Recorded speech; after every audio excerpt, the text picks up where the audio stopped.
প্রিয় দেশবাসী, আসসালামু আলাইকুম। আমরা সম্প্রতি দেখতে পাচ্ছি সারা বাংলাদেশে একটা অরাজকতা চলছে।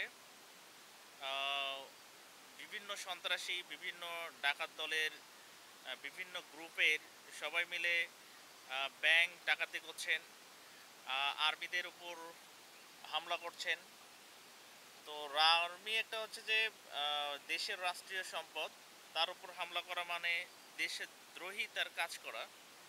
তা আমরা এগুলো থেকে আহ, বিরত থাকব। আমাদের সোনার বাংলাটাকে অনেক দূর নিয়ে যাওয়ার জন্য আমরা সবাই মিলে একসঙ্গে কাজ করব। আর এখানে যারা বাধা দিতে আসবে তাদেরকে আমরা ছাত্র এবং সচেতন নাগরিক, যা বাংলাদেশের যারা অরিজিনালি সোনার বাংলা চান, তারা অবশ্যই এদের ব্যর্থ চেষ্টা করে তাদেরকে আহ, প্রতিহত করতে হবে। এটা হচ্ছে যে বাংলাদেশের একজন সচেতন নাগরিক হিসেবে আমার দায়িত্ব আপনাদেরকে এই জিনিসটাকে, কনসার্নটাকে ক্লিয়ার করার জন্য আমি সেই বিষয়টা নিয়ে আপনাদের সামনে আলাপ করছি। আপনারা যেখানে যারা এই অপকর্মের সাথে জড়িত হবেন তাদেরকে অবশ্যই শক্ত হাতে প্রতিহত করতে হবে। এটা আমাদের বাংলাদেশ যদি আমরা যদি উপভোগ করতে চাই, তাহলে অবশ্যই এই মুহূর্তে আমাদের সবারই কিন্তু এটা দায়িত্ব। আর যারা এটাকে সহযোগিতা করবেন না অরিজিনালি, কিন্তু তারা বাংলাদেশটাকে ভালোবাসেন না, আমার কাছে এটাই মনে হয়। তো আসুন, সবাই মিলে বাংলাদেশের দায়িত্বটাকে নিতে হবে।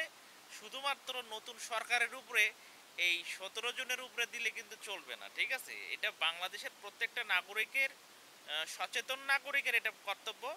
তো আমরা এখানে সবাই মিলে কাজ করতে হবে, তাহলে এই বাংলাদেশটাকে অনেক দূর একটা আহ, দিকে নিয়ে যাওয়া সম্ভব। তাই নচেত কিন্তু এই নতুন সরকার কিন্তু বদনামের ভাগীদার হবে। তো আমরা সবাই চাই না, কষ্ট করে যেহেতু একটা অভ্যর্থনের মাধ্যম দিয়ে সরকার পরিবর্তন হয়েছে, তো আমরা অবশ্যই কোনো জালিমকে আমাদের এই জায়গাতে আর দেখতে চাই না। তো এটা হচ্ছে যে সবচেয়ে মূল কথা, ঠিক আছে? তো আমরা একই কাজ করব। অন্যায় দেখলে সবাইকে খোঁজ খবর দিয়ে আমরা সবাই মিলে সেটাকে প্রতিহত করব। ইনশাল্লাহ আমরা এটা করতে পারবো। আসসালামু আলাইকুম।